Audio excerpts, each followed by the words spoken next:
Okay, welcome back.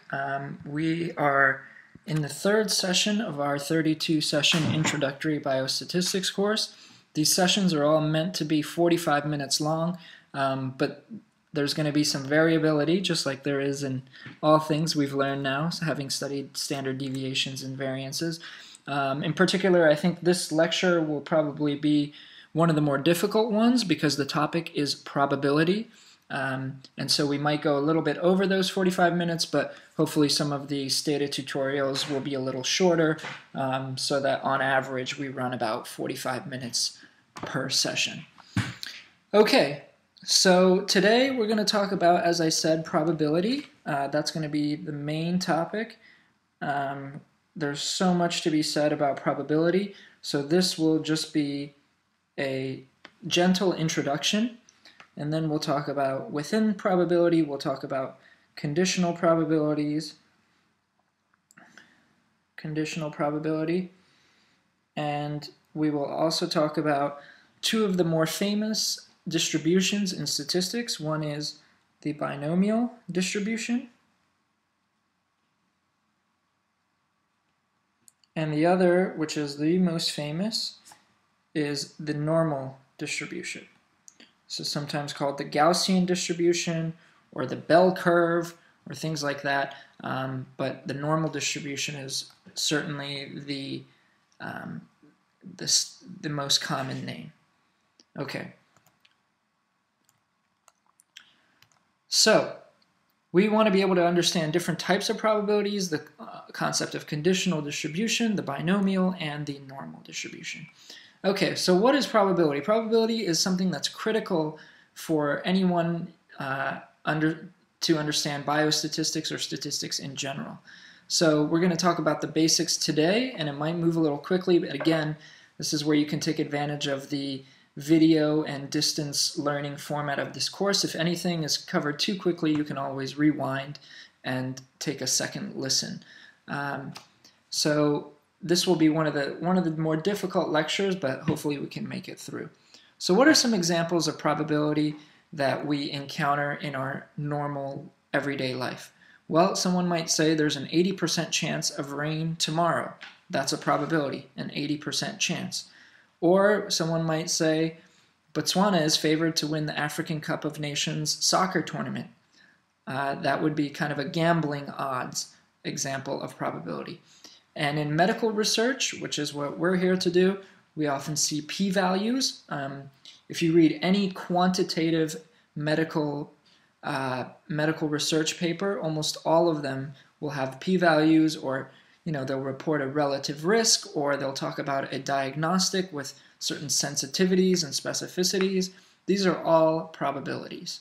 Okay. All right. So what is the definition of probability? So one textbook defines it as the probability of an event is the relative frequency of this outcome over an infinitely large number of trials. Okay, so it's the relative frequency. So probability is the relative frequency. The relative frequency of an event. Sorry about that. The relative frequency of an event. Okay? So therefore, it has to be between 0 and 1. It must be between 0 and 1. Okay? So a probability of 0 means there's no chance that the event occurs. The event never occurs. Okay? And a probability of 1 means it always occurs. So as you could imagine, things that have probabilities of 0 and 1 aren't that interesting because they either always or never happen. So we are usually interested in things that happen somewhere in between 0 and 1 with some sort of frequency that we want to investigate. Okay? So let's get into a little bit of notation. If we write P of A, that's the probability of event A. probability of event A occurring. Okay, so what's an example? What is the probability that a person has black hair? Okay, we could write that for example. Or we could write the probability of not A. This is sometimes referred to as the complement of A. So there's the event A, and then not A is referred to as its complement. So here it would be the probability of not having black hair. Okay? So that's just a bit of basic notation. So to extend this further, we could look at two events at the same time. So the probability of A and B. And we can also write that as probability A, comma, B. Okay? That means both of these events occur. Both occur. Okay? This is also sometimes referred to it as the intersection. So you might see people write it as this. Probability of A intersect B. Okay, this means they both have occurred.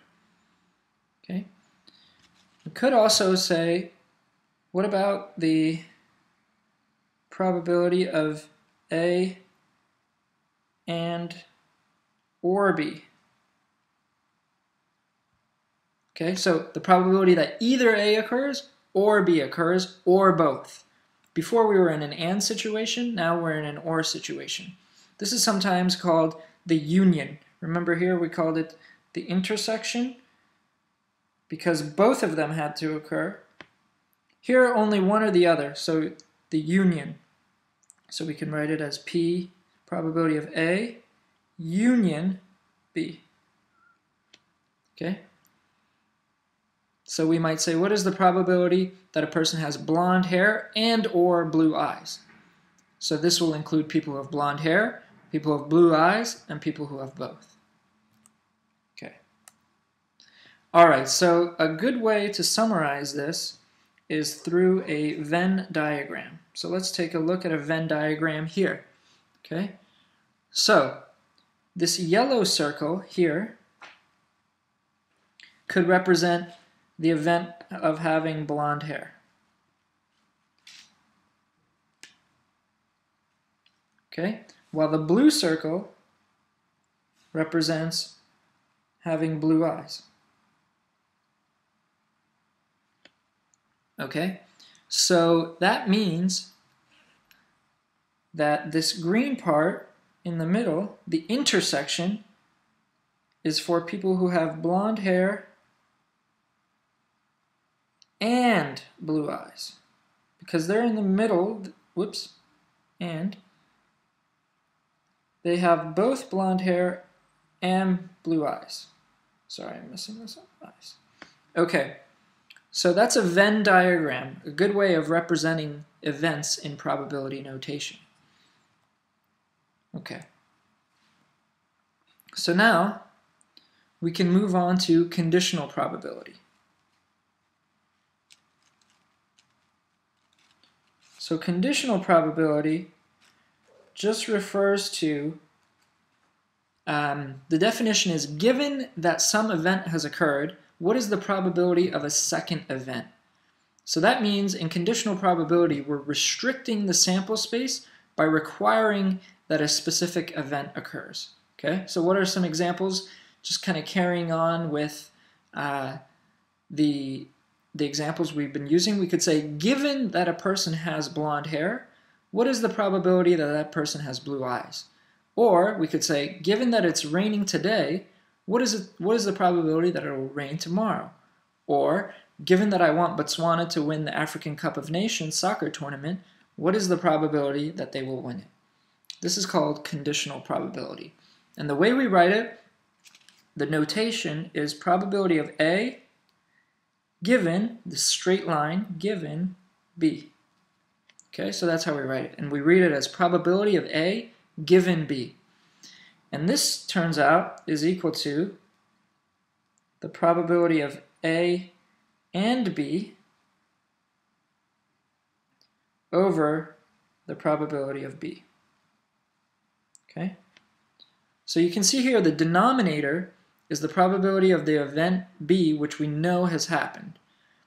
And the numerator here, so this is the denominator, which is the probability of event B, while the numerator here is the probability that both events occur together. Okay? And we'll see a little bit later in this talk, if you have a diagnostic test, people talk about the sensitivity and specificity of that test. Sensitivity and specificity are both examples of conditional probabilities. And if you read papers in the literature, you'll see p-values, as we mentioned, and p-values are also examples of conditional probabilities. So conditional probabilities are very important.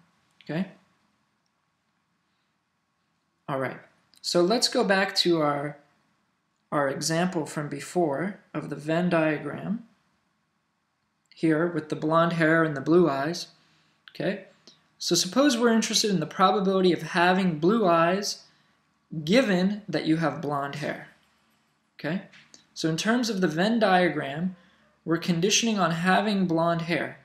It means we restrict to our attention to people with blonde hair. So what are we after? Let's just write it down. We want the probability of blue eyes given blonde hair. Okay? And so using the formula that we talked about, that would be the probability of blue eyes and blonde hair divided by the probability of blonde hair. Okay? So we're conditioning on having blonde hair. That means we're looking only at the yellow circle here. Okay? So in other words, this, if I can just carry this equation down here, so the numerator here, the top part, is the probability of blue eyes and blonde hair. And so where does that happen in this Venn diagram? It happens right in the middle. Those are the people who have blue eyes and blonde hair. So that's the green section. And the denominator here, the probability of blonde hair, is the yellow section plus the green section. Okay? So that's how we would calculate the probability of blue eyes given blonde hair. We would ignore everything that's blue and focus just on the green and yellow parts. Okay. Hopefully that makes sense. Okay, what are the other types of events that we can have? Well, we can have something called mutually exclusive. Mutually exclusive events. And that means two events can't occur at the same time. Okay? If two events are mutually exclusive, they cannot happen at the same time. So how could I write that? I could say that the probability of A given B is equal to 0. Because I know B has happened, there's no way that A can happen. These are mutually exclusive events. If one happens, the other cannot happen. So therefore, the probability of A given B is 0. So what's an example? Well, what's the probability that you're a smoker given that you're a non-smoker? Well, that doesn't make any sense, right? You can't be both. So this is 0. These events are mutually exclusive. Next, we can have exhaustive events. That means that when events are exhaustive, they cover all possibilities. So, for example, we could say you're either a smoker or you're a non-smoker. And those are not only mutually exclusive, but they're exhaustive, because there's no other possibility. I mean, I guess you could say you could be a former smoker, So maybe those 3 events are exhaustive. You're a current smoker, you're a current non-smoker, or you're a former smoker, and those 3 events are exhaustive. Okay? So mutually exclusive, exhaustive, and then we can also have events that are both mutually exclusive and exhaustive. Okay, so both. So if we just ignore the whole former smoker thing and just focus on your current status, you're either a current smoker or a current non-smoker, then those events are both mutually exclusive and exhaustive. Okay? So let's look at another one of these small Venn diagrams. Okay, so let's say this red one represents having red hair. This brown one represents having brown hair. And this white space everywhere else is any other hair color. Any other color.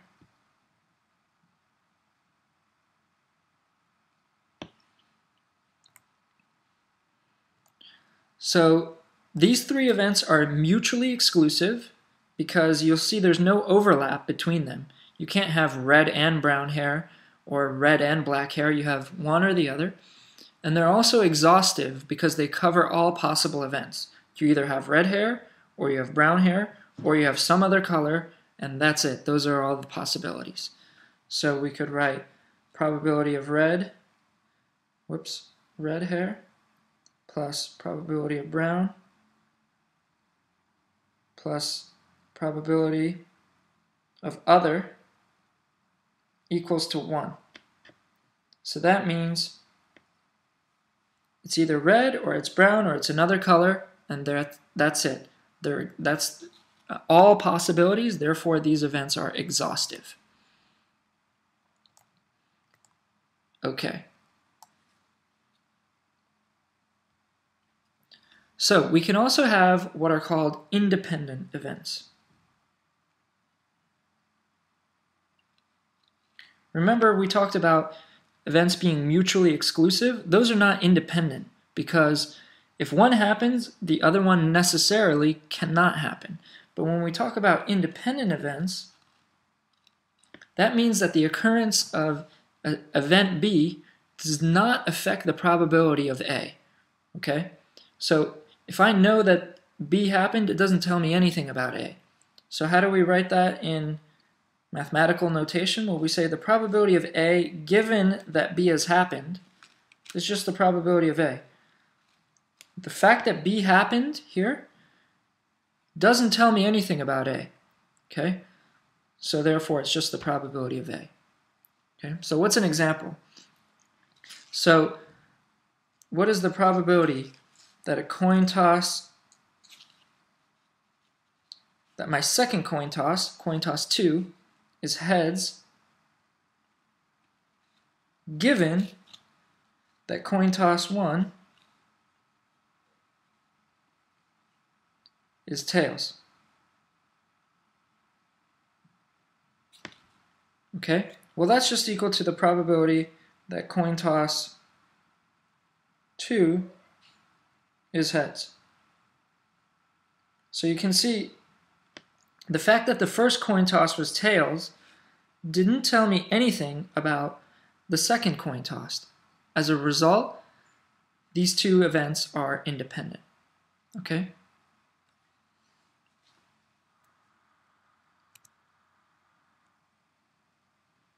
All right.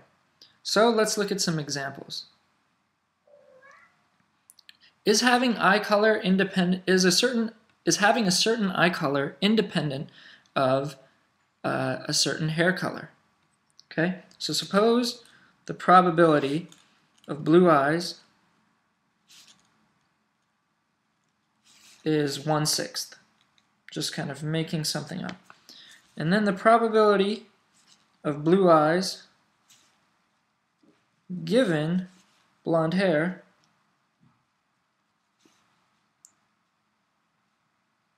is 4/5, for example. Are these independent events? Well, no, right? Because if they were independent, the probability of blue eyes would be equal to the probability of blue eyes given blonde hair. Okay, so these are examples of not independent events. What's another one? Suppose I'm talking about Botswana in the African Cup of Nations soccer tournament, and let's say the probability that Botswana wins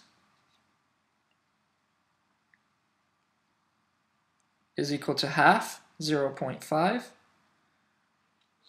And then the probability that Botswana wins, given that I want them to win,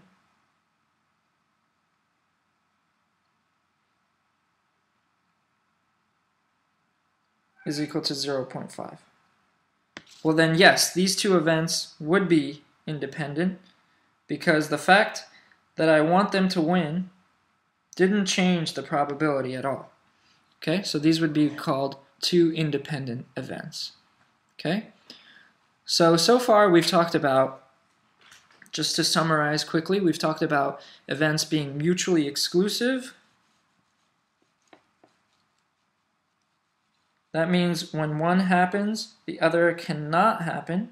We've talked about them being exhaustive. That means that they cover all possible outcomes. We've talked about them being mutually exclusive and exhaustive. We've talked about them being independent. That means the occurrence of one does not affect the occurrence of the other, or they could be none of these.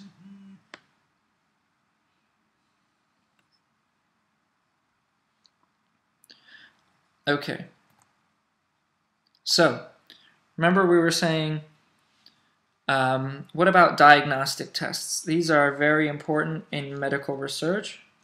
Diagnostic tests. Okay, so the sensitivity of a test, hopefully you've heard about that. A good diagnostic test has high sensitivity. Okay, so the sensitivity is the probability of a positive test given that the patient has disease. So I might write it as this: the probability that the test is positive given that the patient has disease positive.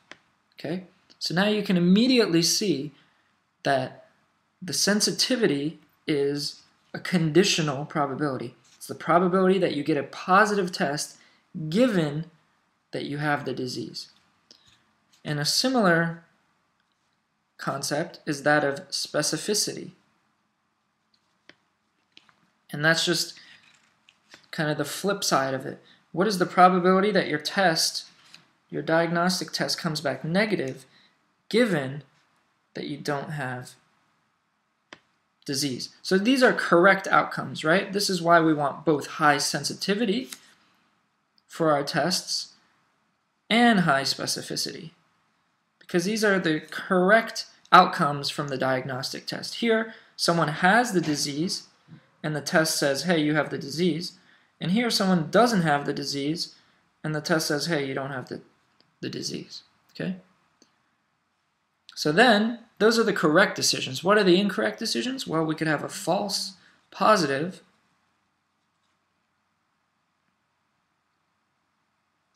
and that's when a false positive, so that means the test comes back positive, the test is positive, but you don't actually have the disease negative, okay?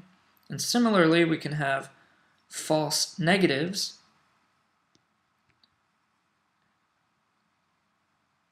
and those would be situations where you have the test comes back negative, but you actually do have the disease. Okay?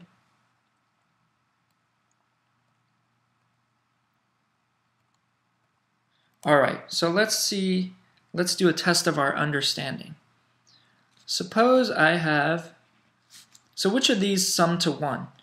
Take a minute to think about this. Do you think sensitivity plus specificity equals 1? Do you think sensitivity plus false positives equal 1? Do you think sensitivity plus false negatives equal to 1? And so on. Well, it turns out that the probability of test positive given disease positive plus the probability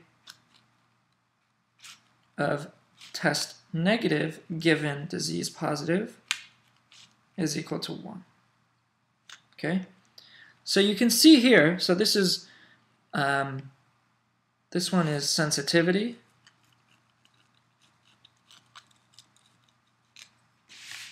and this is a false negative, right? It turns out that the person has disease, but the test comes back negative, so that's a false negative. And these two sum to 1. And the way I think about this is you can see that they're conditioning on the same thing, which is that the person has disease. Both cases were conditioning on a positive disease.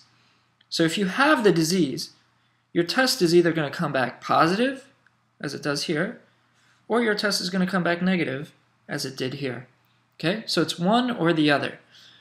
So that's why these two things sum to 1. Similarly, we can also write probability of test positive given disease negative plus probability of test negative given disease negative, and those sum to 1. Again, they're conditioning on the same thing, disease negative, and the test is either coming back positive as it does here or negative as it does here. Okay?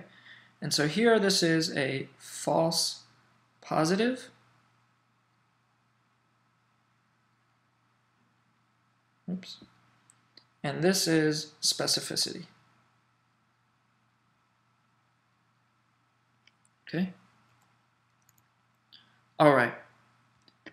So moving right along, let's now talk a bit about probability distributions.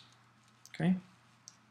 Probability distributions are really important in statistics, and we're going to keep learning about them as we go on. But let's just talk about them now. Okay?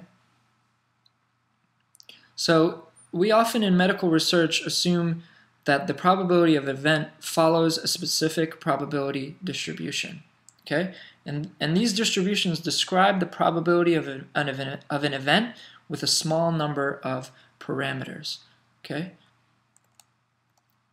So what are some examples? Well, we could have a discrete probability distribution, or we can have a continuous probability distribution. Okay? Remember we talked about continuous variables such as age or CD4 count and so on. Discrete just means it has categories, like you're either male or female, you either have disease or don't have disease, and so on. So let's focus a little bit on these discrete ones. So we could flip a coin and we get heads or tails, and the probability of each one is 0.5. That's a discrete probability distribution. Or we can say, what are the side effects from a medication? And we could have severe side effects, we could have mild side effects, we could have no side effects. Maybe 8% of people get the severe, say 12% get mild, and then 80% get no side effects. Okay, so that would be a discrete probability distribution. Okay.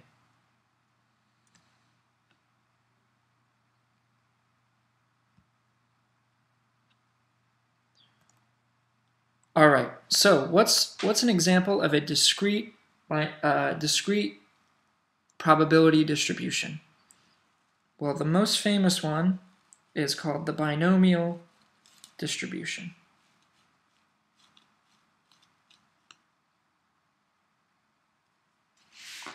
Okay, so that is the distribution for the number of successes, x, in a specific number of trials. Okay, so you can see there are two values. So x is the number of successes. Now don't get confused, success doesn't necessarily mean a good thing. We just mean success, failure, we just mean that there are two outcomes. Success, failure, disease, no disease, and so on, okay? Success is not necessarily a good thing. I mean, if we call success getting a disease, I'd say success is not a good thing. So don't get that part confused, okay? So a binomial distribution is defined by two values, or parameters, sometimes people call them. So it has two parameters. One is n is the number of trials,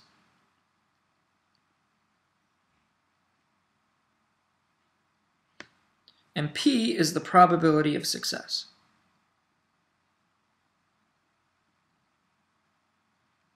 Okay? So what are the assumptions? We're assuming that there are only two options, either success or failure, and that each trial is independent. That means that if, person 1 has disease or not doesn't affect whether person 2 has disease or not, okay? And that the total number of successes is between 0 and n. 0 means nobody has the disease, n means all of our people have the disease, okay? Okay. So, a classic example of the binomial distribution, which you hear about in every introductory statistics course, is tossing a coin. We either get heads or we get tails. It has two outcomes, okay?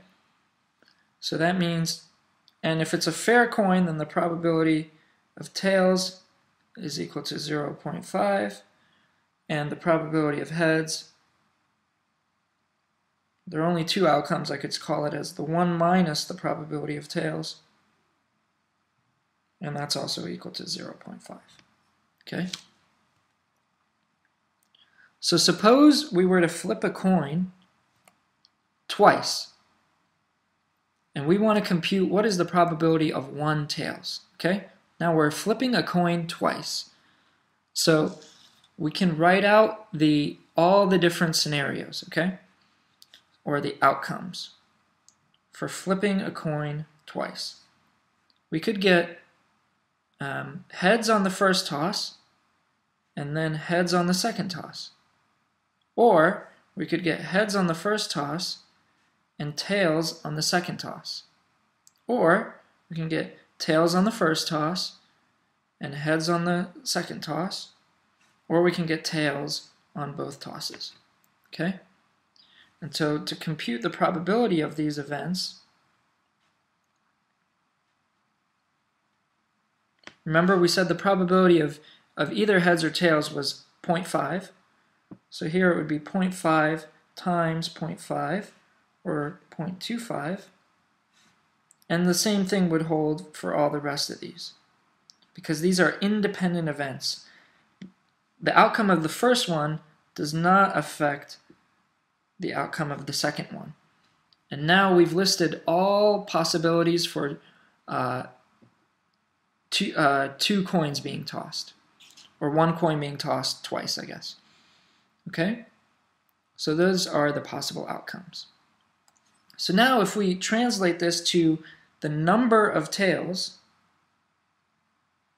remember that was our first question, is how many tails are we going to get?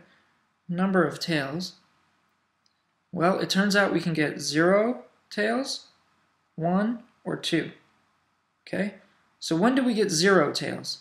Only here, when they both come up heads, right? So the probability of that is 0.25.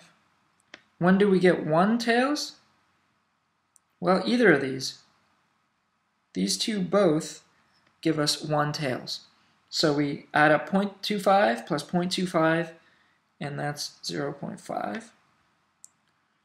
Or we could get 2 tails, and that's here, and the probability of that is 0.25.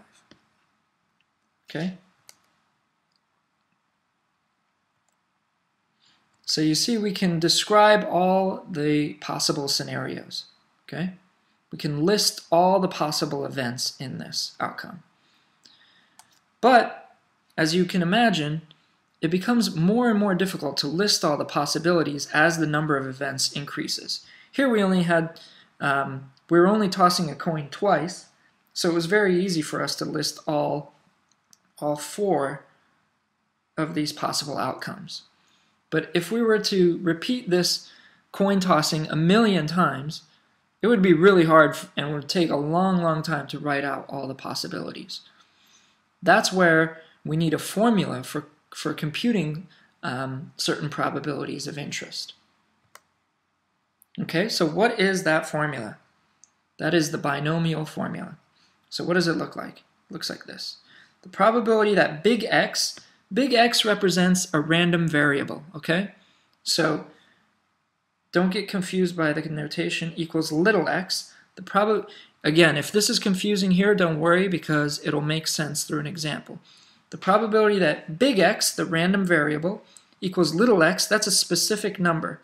So this is referring to a random variable, which is the number, which we can define it to be whatever we want. I could define it to be the number of heads if I toss a coin 10 times, for example. Little x is a specific number. It's a specific number. Okay? And it turns out, I'm just going to go down here because I'll have more space. The probability that big X equals little x, the binomial formula, is equal to n choose x. I'll explain what that means in a second, times the probability to the x, that's the exponent, times 1 minus the probability to the n minus x. Okay? So this is a bit of a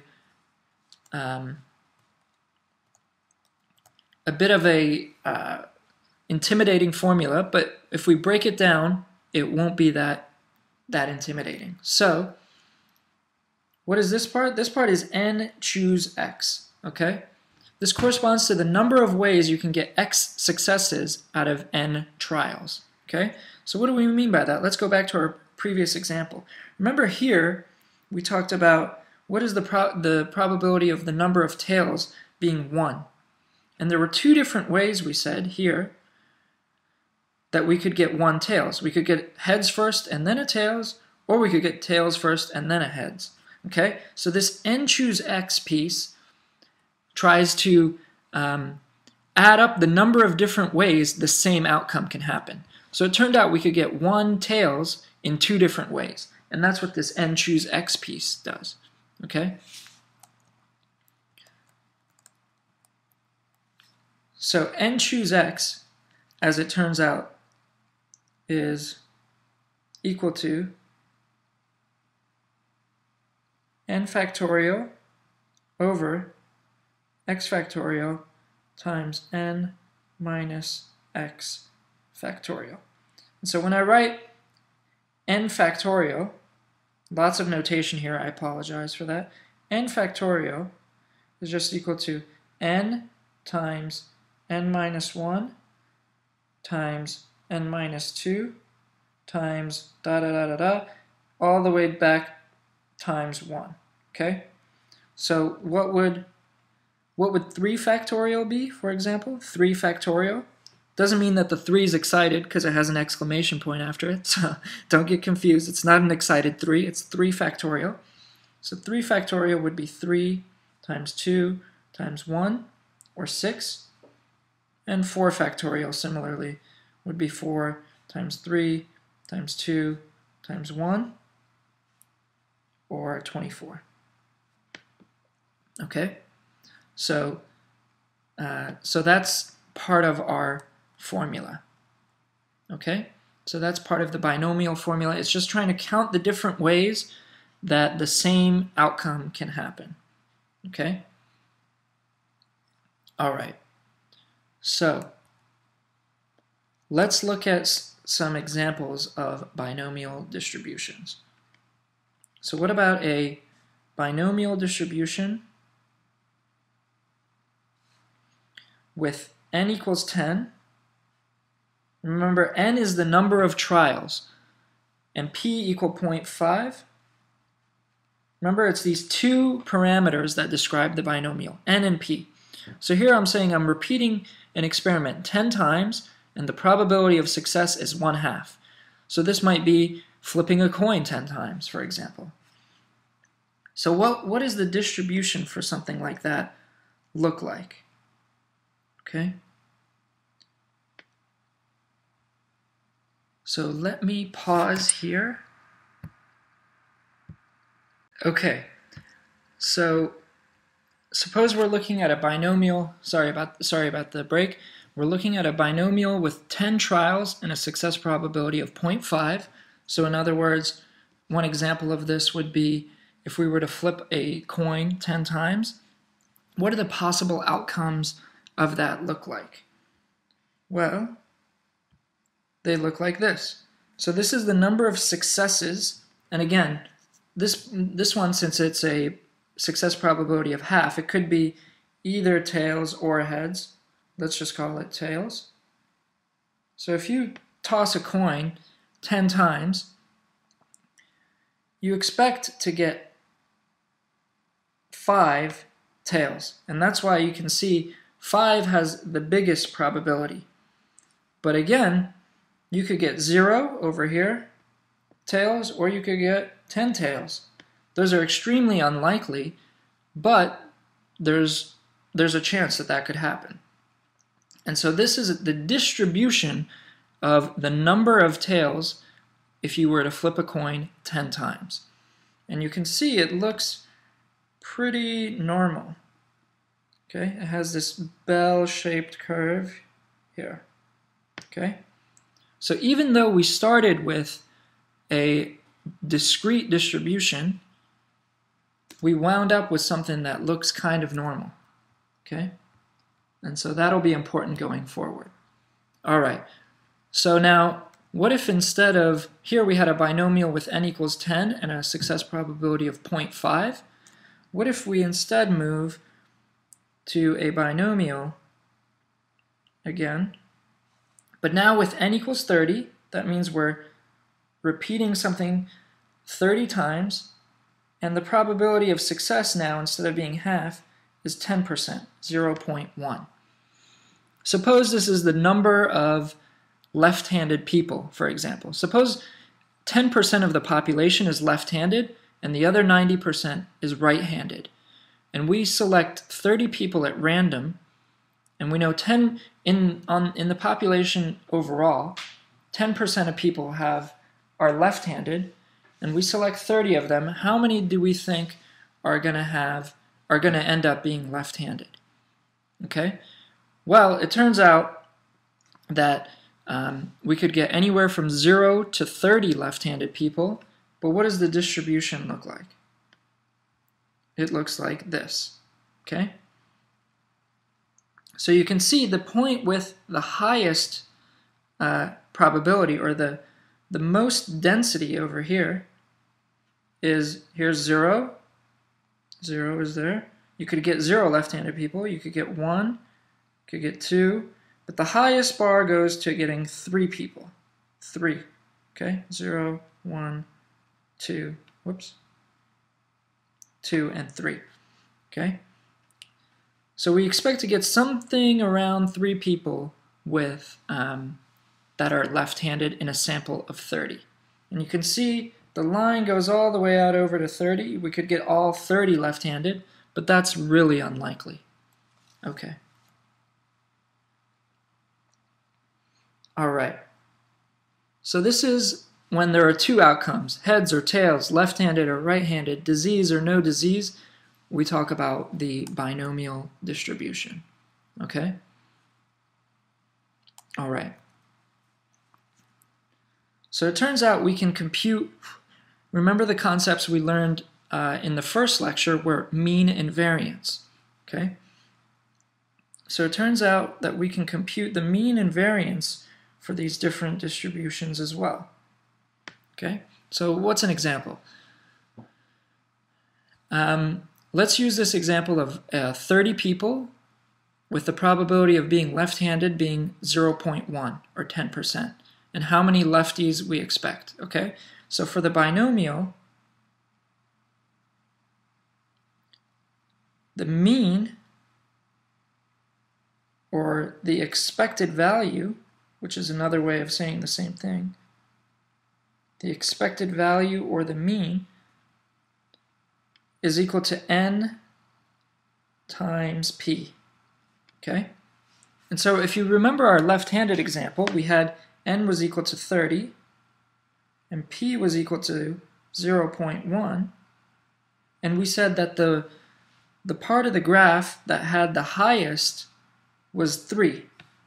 Well, 3 is just 30 times 0.1 is 3. Okay, so that's our expected value for the number of left-handed people we would get if we were to sample 30 people. We expect to get 3. Okay, but we don't always get exactly the mean number. That's called sampling variability.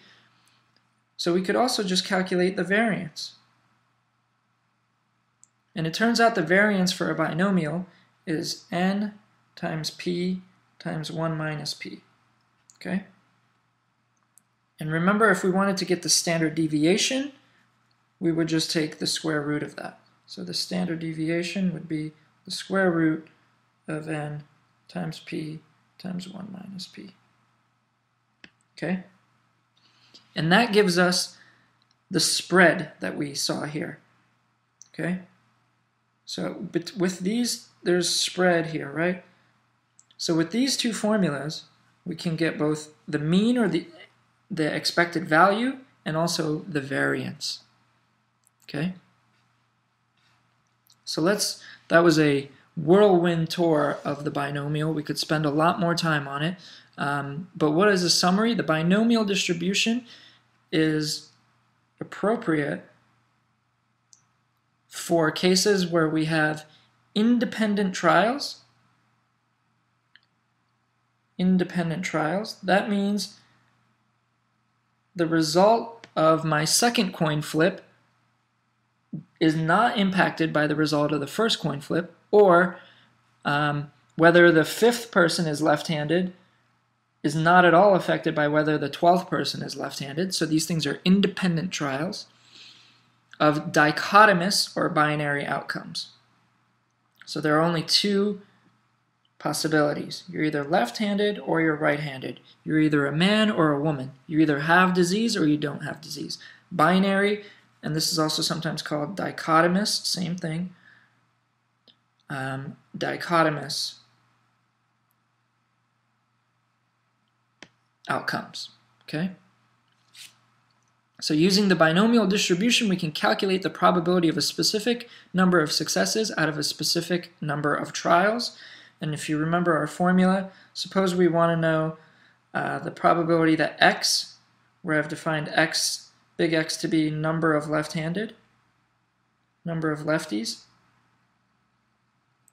Probability of x equals 4, for example. Remember, we had that formula, n, and all that sort of stuff. So suppose we had 30 people again, so that would be 30, choose 4, and the probability of left-handed was 0.1, so p to the x, which is 4, times 1 minus p, which is 1 minus 0.1. Sorry, I'm running out of space. To the third, this is to the exponent 30 minus 4, which is 26. Okay? So if I calculated this big thing, that would give me the probability of getting 4 lefties in a sample of 30 people, where 1/10, this is a dot here, of them are lefties. Okay? All right, great. So that is the binomial distribution in a nutshell. Now let's move on to the normal distribution.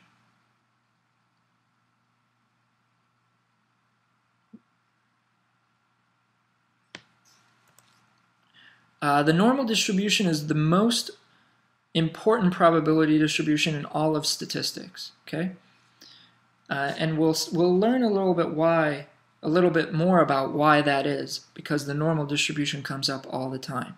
So now keep in mind this distinction between discrete probability distributions and continuous. Okay, so the binomial was for discrete events. Remember, we had Disease, no disease, male, female. There were only 2 possible outcomes. The normal distribution, on the other hand, is for continuous variables like age or blood pressure or weight. A lot of these things have been shown to follow approximately normal distributions, like the birth weight of babies has been shown to have a normal distribution, or the blood pressure of people in a population has a normal distribution. Okay? So what does the picture look like? So let's insert the picture there. So here's the blood pressure. In middle-aged men has a normal distribution with mean 80 and standard deviation 12. So the mean is 80 here, and the standard deviation of 12 tells us a little bit about the spread. Okay, so that's a normal distribution there. Okay, and again, it applies to continuous random variables, and it can go, even though it looks like it's ending here, a normal distribution actually just continues out all the way to positive infinity over here and to negative infinity on the other side. Okay? And remember, the binomial distribution was described by 2 parameters, n and p, the number of trials and the probability of success. The normal distribution is also described by 2 parameters, and that is the mean and the variance. So the mean people refer to as mu. This is the Greek letter mu. Okay? And the variance, people also use this Greek letter called sigma squared. Okay? So this is a convention in statistics that you should get used to, is that when people are describing population parameters, they use Greek letters. So here we mean the mean of the population, which is why we use the Greek letter mu, and here we mean the variance of the population, which is why we call it sigma squared. Okay, so if the variance is sigma squared, then that means that the standard deviation is sigma. Okay? And you'll also note that the normal distribution is symmetric. So if I cut it down the middle, it's like a mirror image of itself. Okay. All right. So that's the normal distribution. So our focus in biostatistics will often be calculating the probability of a specific event, like with the binomial distribution. Okay? But for the normal, our focus won't be calculating the probability of a specific event, but instead our focus will be the probability of being between 2 values or less than or greater than a specific value. Okay? So in the blood pressure example, we might want to know the probability of having a blood pressure less than 70. We're usually not interested in computing the probability of having a blood pressure exactly equal to 70, because it's a continuous variable. Having a particular value doesn't really make much sense. Instead, we think about what's the probability that you're between 2 numbers or that you're below some number. Okay? All right. So, a really nice feature of the normal distribution is that any normal distribution can be converted into a standard normal distribution. So what is a standard normal? Standard normal distribution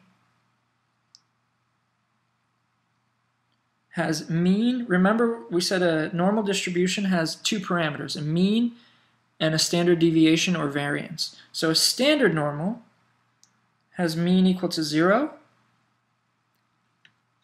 and variance equal to 1. That's called a standard normal. And so what's really nice about normal, a normal distribution can have any mean, it can have any variance, but we can convert any normal distribution to a standard normal in the following way. So we often use the notation Z, big Z, to denote a standard normal. And what we do is we take x minus mu over sigma. Okay? So what does that mean? Suppose we have a normal distribution. People write it like this. Suppose x has a normal distribution with mean 80 and standard deviation, and variance I don't know, 20? If that were the case, we could convert this normal distribution that's centered at 80 and has a spread of 20 to a standard normal just by subtracting off 80 and dividing by. So here you have to be a little bit careful actually. So I didn't tell you whether by this I meant sigma or sigma squared. Suppose that this was sigma, okay? So that's the standard deviation. If we divide by the standard deviation by 20, now we have a standard normal, which means mean 0 and variance 1, okay? So let's look at a picture.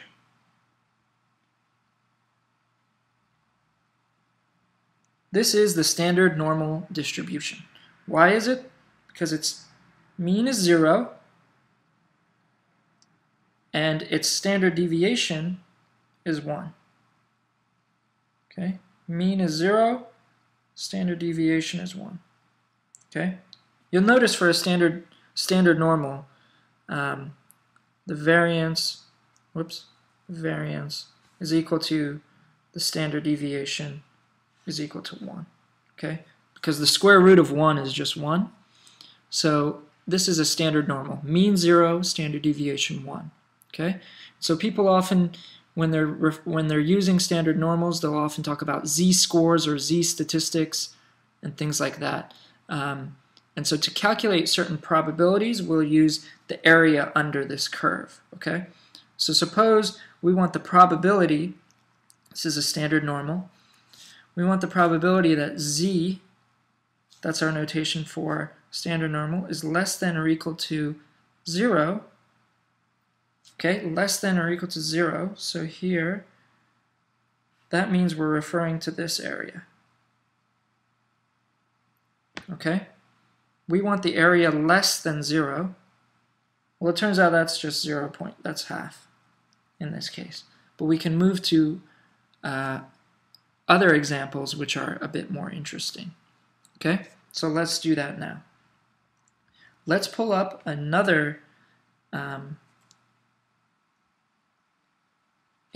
standard normal, and here instead, suppose we want to calculate the probability that z falls between -1 and 1. So -1 is less than or equal to z, which itself is less than or equal to 1. And I've shaded that region here, okay? So it turns out, for a standard normal, that 68% of the data fall in this range, okay? So in other words, that means this black shaded area corresponds to 68% of the area. And since it's symmetric, we know that the same amount has to fall here as falls here. So how could I calculate that? Well, I could take 1 minus the 68, right? And that would give me 0.32. And I know it's symmetric, so if I divide that by 2, I get 0.16 or 16%. So that means 16% of the data fall in this white region here, and the other 16% fall in the white region here. Okay? So hopefully that makes sense. That's what's really nice about the standard normal. We know exactly what percentages fall in different areas of this. And often when you have an introductory statistics textbook, there will be, the inside cover or the back cover will show the table of probabilities for the standard normal distribution. Okay? So what's another example with the standard normal? Well, we could do this. So it turns out that in a normal distribution, about 95% of the data lie within 2 standard deviations of the mean. Okay? It's not exactly 2 standard deviations. It turns out it's 1.96.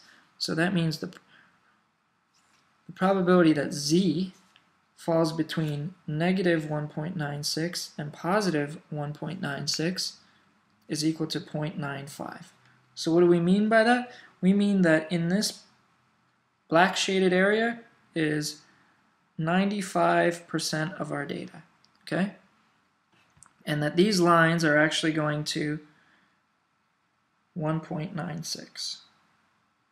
Here is negative 1.96. Okay? And so if that's 95%, we know we have 5% left, so that each of these red regions encompasses 2.5% of the data. Okay. Good. So this is going to be important because it's going to come up in the calculation of p-values.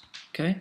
So hopefully you have a good understanding of the standard normal distribution. Okay? So let's look at another example to make sure we're really understanding what's going on.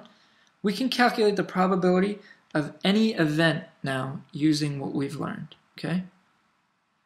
So suppose we wanted the area in the blue shaded region right now. Okay? And so let me write that out. We want the probability negative 1.96 less than or equal to z, which is less than or equal to 0, right?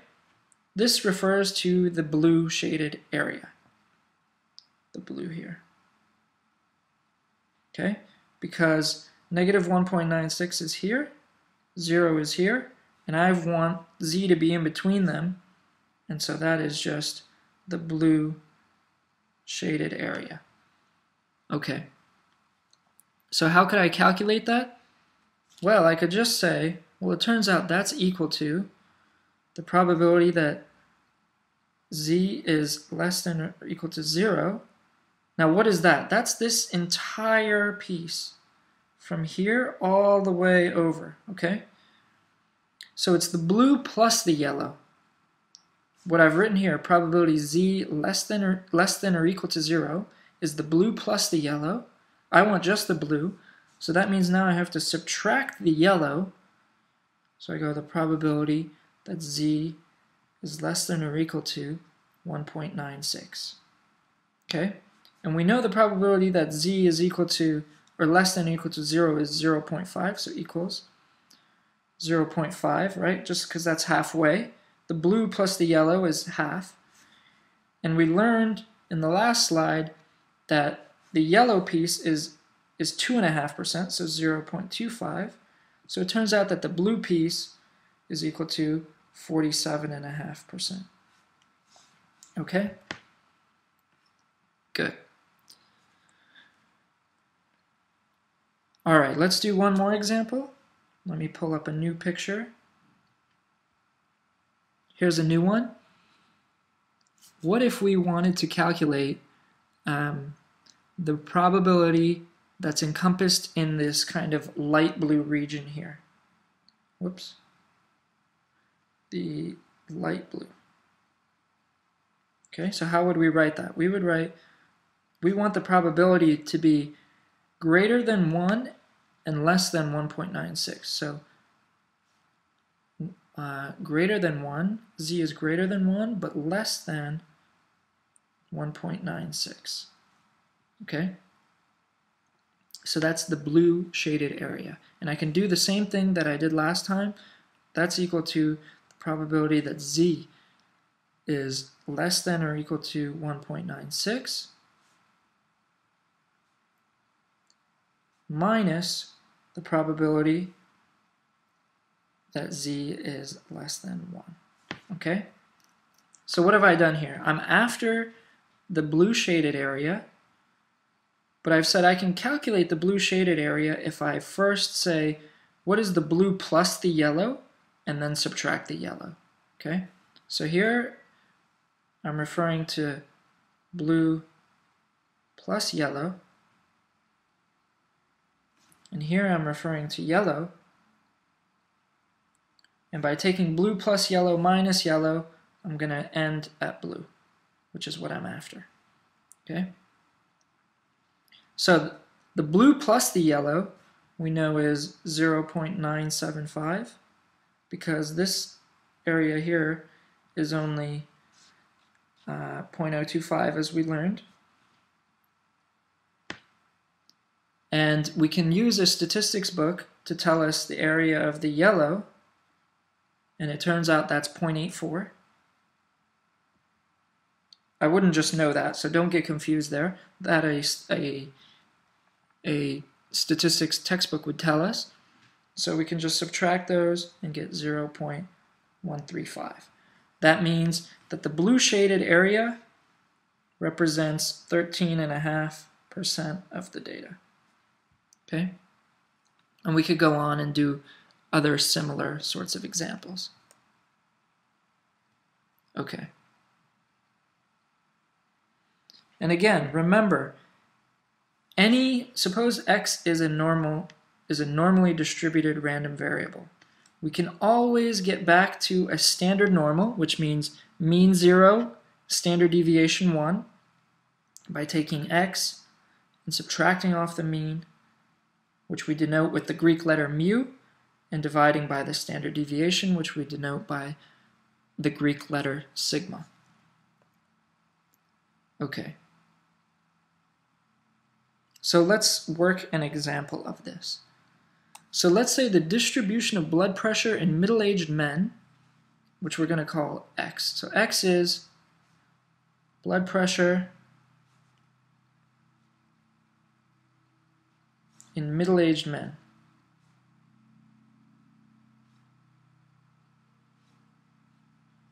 Okay? So let's assume that that distribution is normal with mean equal to 80 and standard deviation equal to 12. Okay? And now we want to calculate the probability that a man has blood pressure between 68 and 92. Okay? So let's just write that out. We want the probability that some guy's blood pressure is between 68 and 92.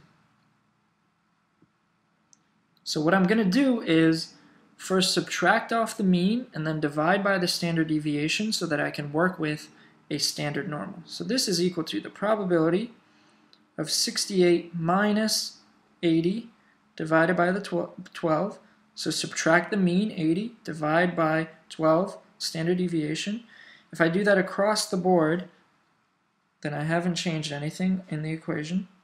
Minus 80 divided by 12 is then equal to 92 minus 80 divided by 12. Okay? And it turns out, if we just simplify this, 68 minus 80 is negative 12. Negative 12 divided by 12 is just negative 1. This piece now, this represents a normal random variable x for which I've subtracted off the mean and divided by the standard deviation. So now I can write z because that's a standard normal. And this other piece is 92 minus 80, which is 12, divided by 12 is 1. Okay? So that is just the probability that z is between negative 1 and 1. And we'd already done that with our standard normal. That was this picture. And we had found out that 68% of the data lie in here. Okay?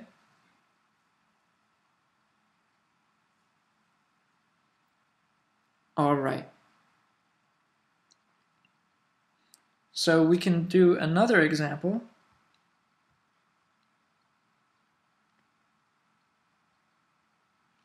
We might be interested in the probability that a man has blood pressure less than 56. So we write that as probability x less than or equal to 56.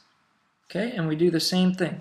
I'm going to skip a step here. Remember, here we have x. I could subtract off 80, divide by 12, and then I would get z, a standard normal. So I have to do that to the 56.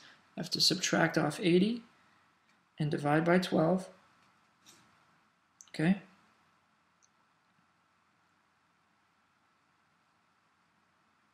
All right, so that turns out is the same as 56 minus 80 is 24, divided by 12 is 2.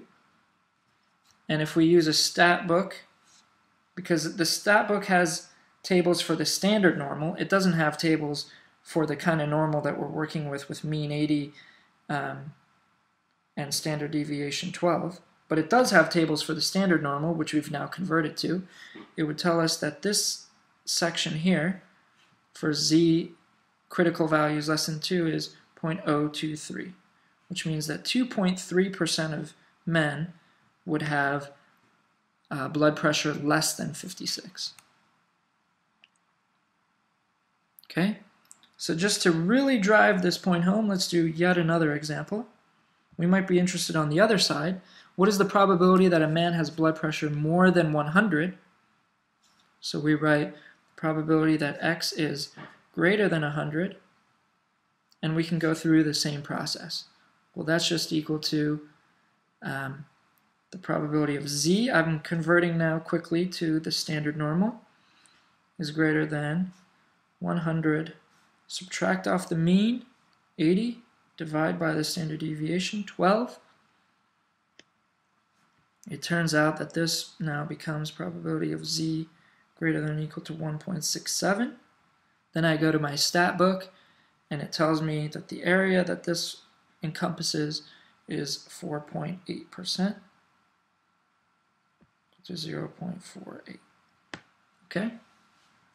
Good. So hopefully you're getting the hang of this now. All right. So now, what if we went the other way? And what do I mean by that? So previously, we'd been working with the standard, the normal distribution that we'd been given. For our example, it was mean 80, standard deviation of 12. And then we were converting back to the standard normal. We could also go the other way. Start with the standard normal and use that information to tell us something about the distribution that we're working with. So what if our question was, what is the normal range for blood pressure? Okay, and by normal range here we mean the typical range. Don't get using the word normal to mean different things. The normal distribution and what is the typical range for blood pressure. And if we define the typical range to be the middle 95% of the data. Okay, so we say the middle 95% is typical, or okay sort of thing. Okay, so for the standard normal, we've learned that 95% of the data fall between negative 1.96 and 1.96. Now we want to go back to work backwards to the distribution that we're working with. Okay, so what can we do? We can write, well, this is also equal to 1.96 less than or equal to, and instead of z, I can write x minus 80 divided by 12, right? So that's just, x is the blood pressure for a randomly chosen man. Remember, if we subtracted off the mean of 80 divided by 12, the standard deviation, we got a standard normal. So now I've just gone the other way. Instead of writing z, I'm writing it in terms of the original scale.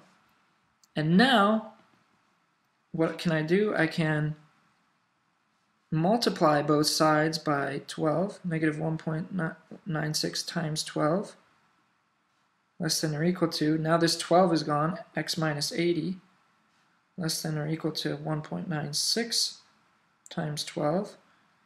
And now I just add 80 to both sides, and I get the probability of 80 minus 1.96 times 12, less than or equal to x, less than or equal to 80 plus 1.96 times 12. Okay? And if we calculate that out, that's just 56.5, and the other side is 103.5. So the normal range, or the typical range, or the middle 95% of men have blood pressures between 56.5 and 103.5. Okay? So what's that look like in a picture? It looks like this. The normal range is the green part. These are the middle 95%. And you can see the bounds here, 56.5 and the 103.5. Okay? And so there's a relationship between these bounds and the 95% confidence interval, which I'm sure you've all heard of, and we'll explore that in a future lecture. Okay. So to summarize, the probability of events from any normal distribution can be calculated using its relationship to the standard normal. Specifically, we take the normal distribution that we're given, subtract off the mean, and then divide by the standard deviation, and we have a standard normal. And then we can use the properties of the normal distribution to calculate upper and lower bounds. Okay? So sorry that was a very intense lecture. I know that the other ones won't be so intense. So you've earned a break. You deserve it. So we learned about different types of probabilities, including conditional probabilities. We then learned about the binomial distribution. And then we learned about the normal distribution and calculating specific probabilities. Okay, so we will stop there. See you in the next session.